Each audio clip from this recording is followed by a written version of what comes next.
आज के सेशन में आप सभी का स्वागत है दोस्तों। आज हम लोग पढ़ने जा रहे हैं। आज के सेशन में हम लोग 3D मेंसुरेशन 3D के ऊपर डिस्कस करेंगे, जिसमें अभी तक हम लोगों ने 2D को डिस्कस कर रखा है। पूरा 2D फिगर सारे कंप्लीट कर रखा है। आज हम 3D के ऊपर डिस्कस करने वाले हैं। So let's start with today discussion. आज का डिस्कशन शुरू करेंगे। नाउ 3D की जब बात आती है तो देखिए मेंसुरेशन में 3D क्या हो जाता है। 3D का मतलब है कि इसमें लेंथ होगा, ब्रेथ होगा और उसके साथ साथ क्या होगा, हाइट होगा। 3D का मतलब इसमें अब तीन साइड आपको मिलने वाले हैं, लेंथ, ब्रेथ और उसके साथ साथ हाइट। तो 3D की जब बात आती है तो इसमें हमें फिगर्स कैसे देखने को मिलेंगे, तो हमें मिलेगा cube, cuboid, cylinder, cone, sphere and hemisphere. ठीक है। सो आज का पहला जो हमारा फिगर होगा क्यूबॉइड, इसके ऊपर डिस्कस करेंगे। क्यूबॉइड धनाव। सो क्यूबॉइड में अगर आप देखें तो ये वाला जो पोर्शन है, ये वाला जो साइड है, इसको आप लेंथ कह देंगे, ये वाला। ठीक है। मैं इसका कलर चेंज कर दूं ताकि विजुअल हो आपको और अच्छे से।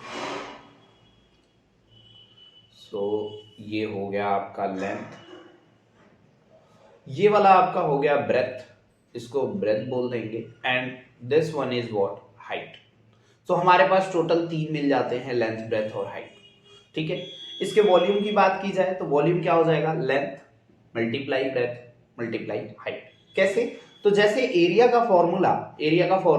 ऑफ रेक्टेंगल की अगर मैं बात करूं, एरिया ऑफ रेक्टेंगल, तो वो क्या हो जाता है, लेंथ इंटू ब्रेथ हो जाता है। वहां दो साइड थे, लेंथ इंटू ब्रेथ। यहाँ पे एक साइड बढ़ गया हाइट, तो हम क्या करेंगे, हाइट से मल्टीप्लाई कर देंगे और एरिया के जगह पे अब ये क्या कहलाएगा, वॉल्यूम कहलाएगा। ठीक है। So volume is equal to हो जाएगा लेंथ, ब्रेथ एंड हाइट। ठीक।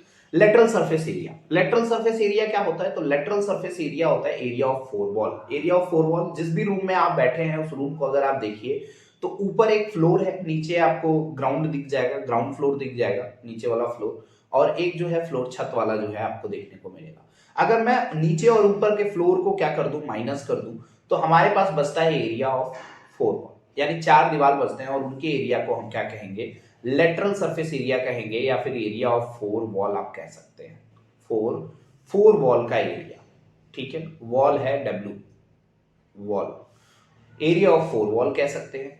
तो जरा आप ध्यान से देखिए, वहां पे क्या होता था, फोर वॉल, पैरामीटर क्या होता था, तो पैरामीटर वहां पे रेक्टेंगल में होता था 2 लेंथ प्लस ब्रेथ। यहाँ पे एक साइड बढ़ गया हाइट, तो हम क्या कर देंगे, हाइट से मल्टीप्लाई कर देंगे, तो हमें मिल जाएगा लेटरल सरफेस एरिया।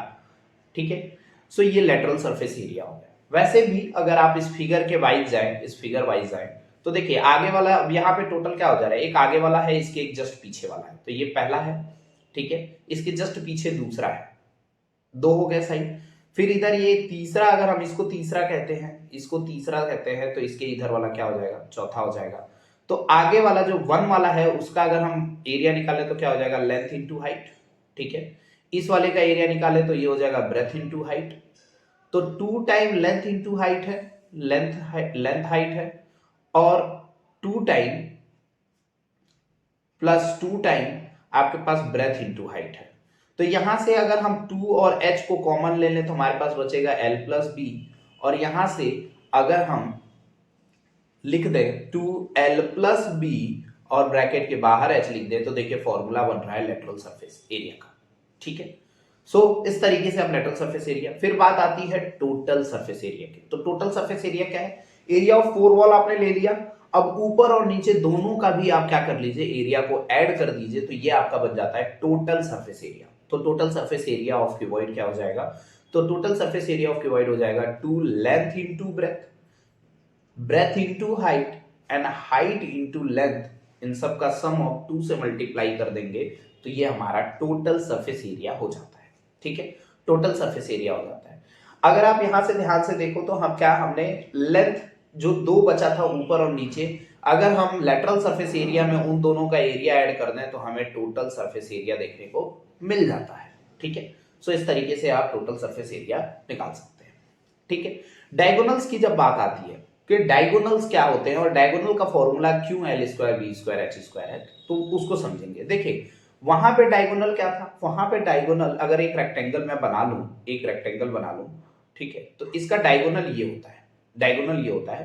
तो यहाँ पे ये लेंथ था, ब्रेथ था रेक्टेंगल में, तो आप यहाँ पे डायगोनल क्या कहते थे, L square plus B square. यहाँ पे एक साइड बढ़ गया तो वही क्या हो जाएगा, यहाँ पे ऐड हो जाएगा एच स्क्वायर और यही डायगोनल ऑफ क्यूबॉइड हो जाएगा। ठीक है, सो ये डायगोनल ऑफ क्यूबॉइड हम रेक्टेंगल से, तो आप रेक्टेंगल से कंपेयर करके क्यूबॉइड की सारी चीजें निकाल सकते हैं। नाउ आई होप क्लियर हुआ होगा ये चीज, फिगर आपको। तो तीसरा फिगर है, सेकंड फिगर जो हमारा है वो है क्यूब का। क्यूब को आप क्यूबॉइड से कंपेयर कर लीजिए। क्यूबॉइड का वॉल्यूम फॉर्मूला क्या होता था, लेंथ ब्रेथ इनटू हाइट। तो यहाँ पे लेंथ भी ए है, ब्रेथ भी ए है और हाइट भी क्या है, ए है। तीनों ए होने की वजह से length into breadth into height, तो आंसर आ जाता है ए क्यूब। ठीक है, लेटरल सरफेस एरिया वहां पे क्या था, लेटरल सरफेस एरिया था 2 length plus breadth into height था। ठीक है, तो हम क्या कर देंगे, सब जगह पे आप ए पुट कर दीजिए, ए प्लस ए और मल्टीप्लाई ए। तो ये हो गया 2a स्क्वायर इंटू ए, तो सॉरी एक सेकंड ये गड़बड़ हो गया, इंटू 2a इंटू ए और ये हो जाता है 4a स्क्वायर। तो देखिए आपका lateral surface area 4a square है। नाउ टोटल सरफेस एरिया की बात करें तो टोटल सरफेस एरिया वहां पे क्या था, तो टोटल सरफेस एरिया वहां पे था 2 time length breadth plus breadth height plus height length, और यहाँ पे हर जगह पे आप इसको ए स्क्वायर, इसको भी ए स्क्वायर और इसको भी ए स्क्वायर, तो यहाँ से हो जाएगा 2 इंटू 3a स्क्वायर, तो इस तरीके से जाता है 6a स्क्वायर। तो देखिए आपका total surface area 6a square लिखा हुआ है। ठीक है, नाउ डायगोनल्स की बात करें तो डायगोनल क्यूबॉइड में क्या था, क्यूबॉइड में था L square plus B square plus H square. ठीक है, तो यहाँ पे A square A square A square, तो अंडर रूट 3a स्क्वायर, और स्क्वायर जब बाहर करेंगे तो रूट 3a बन जाएगा, और ये आपके डायगोनल का फॉर्मूला हो जाता है। ठीक है, आई होप क्यूबॉइड भी क्लियर हो गया होगा आपको। ठीक है, नेक्स्ट जो हमारा है वो है सिलेंडर, जिसको बेलन बोलते हैं, बेलन आकार। ठीक है, तो बेलन आकार में क्या है, तो देखिए इसमें क्या होता है, इसमें साइड नहीं होते हैं, इसमें साइड नहीं होते हैं। साइड 3D फिगर में एज्ड कहा जाता है, एज नहीं होता है इसमें।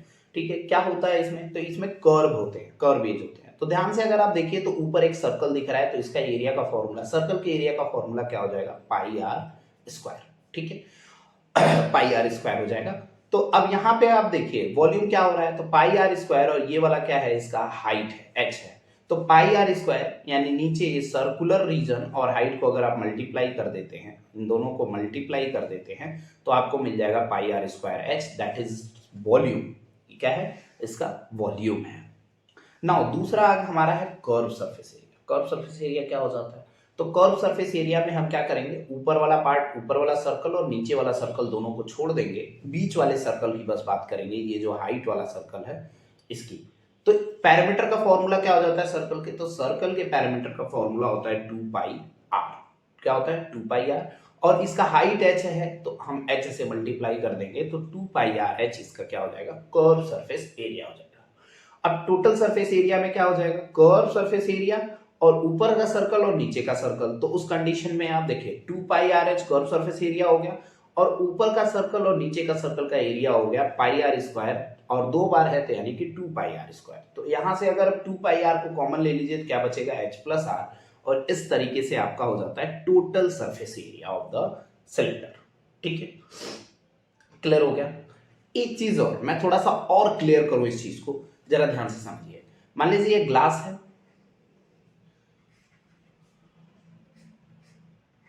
ग्लास है, ठीक है, इस ग्लास, ये एक सेकेंड, ये ग्लास है। अगर आप इसमें पानी ड्रॉप करो, वाटर, क्या ड्रॉप कर रहे हैं, तो वाटर ड्रॉप कर रहे हैं, तो पहले कहां पानी जाएगा, यहां जाएगा, पहले पानी यहां जाएगा, और ऐसे चढ़ते हुए ये पानी पूरा भरते हुए ये पूरा यहां तक जाएगा। तो नीचे पहले क्या भर रहा है, पहले भर रहा है पाई आर स्क्वायर, यानी सर्कल भर रहा है, फिर वो भरते हुए कहां तक जा रहा है, तो वो हाइट एच तक भरते हुए जा रहा है। कहां तक जा रहा है, हाइट एच तक जा रहा है। ठीक है, तो यही होता है वॉल्यूम, इसी को वॉल्यूम कहा जाता है, कि किसी चीज में हम कितनी क्वांटिटी को फिलअप कर सकते हैं। मान लीजिए वो पूरा हाइट ना भरा हो, सिर्फ आधा भरा हो, तो हम आधा हाइट ले लेंगे तो इसका वॉल्यूम पता चल जाएगा। जितना भरा है उतना हाइट आप ले लीजिए तो उसका क्या पता चल जाएगा, आपको वॉल्यूम पता चल जाएगा। ठीक है, तो वॉल्यूम समझने का ये तरीका था, वॉल्यूम का एक्चुअल मतलब यही होता है। नाउ नेक्स्ट फिगर की बात कर लेते हैं। तो अगला फिगर हमारा है कोन, जिसको शंकु कहते हैं। कोन में क्या होता है कि ये जो यहाँ हाइट देखिए, हाइट ये है, ये हाइट है, ये पूरा, ठीक है। और अगर मैं यहां से ले जाऊं इसको, यहां से ये वाला पार्ट जो है ये इसका रेडियस है, क्योंकि सर्कुलर है तो ये क्या हो जाएगा, रेडियस हो जाएगा। तो ये जो आपको स्लैंट दिख रहा है, स्लैंट मतलब जो स्लोपी दिख रहा है, ये स्लोपी वाला जो रीजन है, स्लोप वाला जो रीजन है, इस रीजन को कहा जाता है स्लैंट हाइट। क्या कहा जाता है, स्लैंट हाइट कहा जाता है। और स्लैंट हाइट को एल से रिप्रेजेंट करते हैं, किससे, एल से रिप्रेजेंट करते हैं। तो इसका स्लैंट हाइट क्या हो जाएगा, अगर आप ध्यान से समझो तो हमने एक राइट एंगल ट्राइंगल यहां बना लिया, ये हाइट इस रेडियस पे 90 डिग्री का एंगल बनाएगा। ये एल है हमारा, ये क्या है, तो ये हमारा एल है, और ये हमारा एच है, और ये हमारा आर है। अगर मैं पाइथागोरस थ्योरम यहाँ पे अप्लाई करूं तो क्या हो जाएगा, एल हाइपोटेन्यूज की तरह बिहेव करेगा, तो L square is equals to R square plus H square हो जाएगा। और एल से जैसे स्क्वायर हटाएंगे तो under root R square plus H square मिलेगा आपको।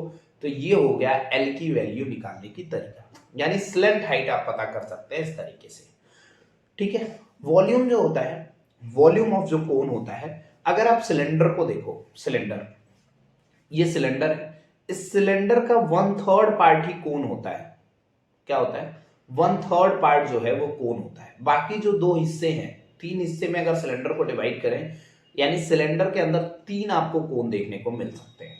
तो इसमें से 1/3 जो है वो आपका कोन होता है। तो 1/3 कोन होने की वजह से पहले हम क्या लगा देंगे, 1/3। और उसके वॉल्यूम का फॉर्मूला क्या होता है सिलेंडर के, पाई आर स्क्वायर एच। तो यहाँ पे 1/3 पाई आर स्क्वायर एच आप कर दीजिए, तो आपको कोन का फॉर्मूला क्या हो जाएगा, मिल जाएगा। देखिए यहाँ ये स्पेलिंग गड़बड़ लिख दिया गया है, ये होना चाहिए कोन, कोन, ठीक है ना। अगर हम यहाँ पे कर्व सरफेस एरिया की बात करें, ठीक है, कर्व सरफेस एरिया, तो पहले सॉरी, कर्व सरफेस एरिया यानी नीचे वाला सर्कल छोड़ देंगे, सिर्फ ऊपर वाले इस सर्कुलर रीजन का हम ले लेंगे। ये वाला पार्ट हम, ये जो सर्कुलर पार्ट है इसको हम छोड़ देंगे, ठीक है। तो सर्कुलर पार्ट जैसे ही हम हटाएंगे तो उसके बाद ऊपर वाला जो एरिया हमको मिलता है उसको हम कर्व सरफेस एरिया कहेंगे। तो कर्व सरफेस एरिया क्या हो जाएगा, पाई आर और मल्टीप्लाई बाई एल। ये जो एल है, ये एल है, इससे क्या कर देंगे, मल्टीप्लाई कर देंगे, तो हमारा मिल जाएगा curve surface area. Now total surface area की बात करें तो कर्व सरफेस एरिया प्लस नीचे वाला सर्कल, तो इस तरीके से आपको मिल जाता है curve surface area pi r L, और नीचे वाले सर्कल का एरिया हो जाएगा पाई आर स्क्वायर। तो आपको मिल जाएगा pi r l plus pi r square. यहाँ से पाई आर कॉमन ले लेंगे तो बचेगा एल प्लस आर, और ये आपका टोटल सरफेस एरिया का फॉर्मूला हो जाता है, total surface area of the cone का फॉर्मूला, ठीक है। आई होप ये क्लियर हो गया होगा आप लोगों को। अगला हमारा है, अगले फिगर की बात करते हैं, नेक्स्ट फिगर देखते हैं। तो अगला है हमारा स्फीयर। स्फीयर में देखिए, स्फीयर में आपको कर्व सरफेस एरिया नहीं दिख रहा होगा। क्यों नहीं दिख रहा है, क्योंकि ये पूरा कर्व है, इसमें टोटल सरफेस एरिया जैसी कोई बात है ही नहीं। यहाँ पे कर्व ही टोटल सरफेस एरिया है, ठीक है। तो जो कर्व होगा उसी को टोटल सरफेस एरिया कह देंगे। तो वॉल्यूम की बात कर ले, 4/3 पार्ट जो है पाई आर क्यूब, 4/3, यहाँ फिर से स्पेलिंग गलत हो गया है, स्फीयर होगा,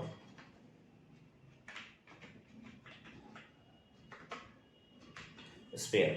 नाउ चलिए, सो स्फीयर के वॉल्यूम की बात करें तो 4/3 पाई आर क्यूब इसके वॉल्यूम हो जाता है, ठीक है, वॉल्यूम का फॉर्मूला हो जाता है। और 4 पाई आर स्क्वायर एच जो है वो इसके सरफेस एरिया का फॉर्मूला हो जाता है।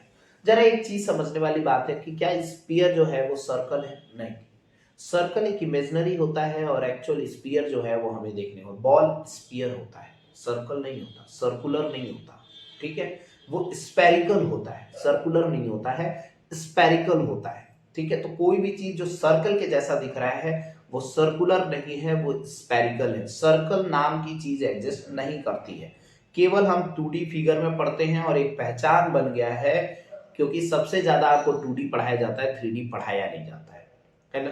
तो एक पहचान और एक सिंबल जो है हमारे दिमाग में बैठ गया है सर्कुलर को लेके, तो बट सर्कुलर कुछ भी नहीं होता, होता सब कुछ स्पेरिकल है, ठीक है। स्फीयर की अगर बात करें तो यहाँ से ये सेंटर ओ हो गया, और ये आपका हो गया रेडियस। इस रेडियस से अगर हम देखें तो 4/3 पाई आर क्यूब जो है वो इसके वॉल्यूम का फॉर्मूला हो जाता है। ठीक है, ये एक डिफरेंट फिगर है, इसलिए इसको रिलेट मत करिए किसी भी फिगर से कि ये फॉर्मूला कैसे आया। ये फॉर्मूला मैथमेटिकली प्रूवन है, थियोरेटिकली भी प्रूवन है, तो इसलिए इसमें चेंजेस नहीं की जा सकती। अगला जो फॉर्मूला हमारा हेमिस्फीयर, जब आप स्फीयर को बीच से काट देंगे, स्फीयर को बीच से काटेंगे तो आपको कुछ ऐसा दिखेगा, और हेमी का मतलब हो जाता है हाफ, हेमी का मतलब हो जाता है हाफ, ठीक है। तो हाफ स्फीयर यानी हेमिस्फीयर, हाफ स्फीयर का मतलब हो गया हेमिस्फीयर। तो देखिए यहाँ पे कीवर्ड लिखा हुआ है, इसको हेमिस्फीयर बना लीजिएगा, हेमिस्फीयर, ठीक है। सो हेमिस्फीयर जो है वो स्फीयर का आधा हो जाता है। स्फीयर को अगर आप देखो 4/3 है, अगर मैं इसको 2 से डिवाइड कर दूं, क्या कर दूं, 1/2 से डिवाइड कर दूं, तो ये इससे 4 कट जाएगा और बन जाएगा 2, तो 2/3 पाई आर क्यूब बन जाएगा हेमिस्फीयर का फॉर्मूला, ठीक है। इसमें आपको सरफेस एरिया और टोटल सरफेस एरिया, यहाँ पे surface area curve surface area है, क्या है, कर्व सरफेस एरिया है। क्यों, तो देखिए पूरा स्फीयर का जो स्फीयर जो होता है उसका होता है 4 πr स्क्वायर, और इसको अगर हम आधा कर दें, इसको हाफ कर दें, 2 से डिवाइड कर दें, तो ये हो जाएगा 2 πr स्क्वायर। तो इस तरीके से इसका कर्व सरफेस एरिया, फिर सरफेस एरिया हो जाएगा 2 πr स्क्वायर, ठीक है। नाउ टोटल सरफेस एरिया की बात करें तो देखिए ये कर्व वाला रीजन, ये कर्व वाला रीजन, ये जो पूरा रीजन है कर्व वाला, है ना, ये वाला पूरा रीजन, प्लस ये वाला रीजन, प्लस ये वाला रीजन, तो इस वाले रीजन का अगर आप देखिए तो ये सर्कुलर है, इसका एरिया हो जाएगा πr स्क्वायर, ठीक है। तो नीचे वाले जो कर्व है, कर्व सरफेस है, देखिए 2 πr स्क्वायर, और प्लस ऊपर सर्कुलर रीजन आ रहा है πr स्क्वायर का, तो ये बन जाता है आपका 3 πr स्क्वायर, और ये हो जाता है आपका total surface area. Now I hope सारे फिगर्स आपको बहुत अच्छे से क्लियर हुए होंगे, फॉर्मूलेज क्लियर हुए होंगे, ठीक है। इसके बाद बात आ जाती है क्वेश्चंस की। सो नेक्स्ट वीडियोस में मैं लेके आऊंगा मैं complete 2D and 3D figure के ऊपर जितने भी सीटेट में क्वेश्चन पूछे हैं, जो इंपॉर्टेंट क्वेश्चंस मुझे लगेगा मैं वो सारा क्वेश्चन आपसे कराने वाला हूँ। मिनिमम 25-30 क्वेश्चन हम लोग करने वाले हैं अगले सेशन में, ठीक है। तो अगला सेशन हमारा क्वेश्चन के ऊपर होगा, इनके सारे चीजें हमने मेंसुरेशन का डिटेल में कवर कर रखा है, लाइन एंड एंगल से लगाए पूरा 3D फिगर तक, ठीक है। तो अगला सेशन जरूर देखिए, ठीक है। नाउ नेक्स्ट वीडियोस में हम लोग मिलते हैं, आज के लिए सिर्फ इतना ही। Thanks for watching.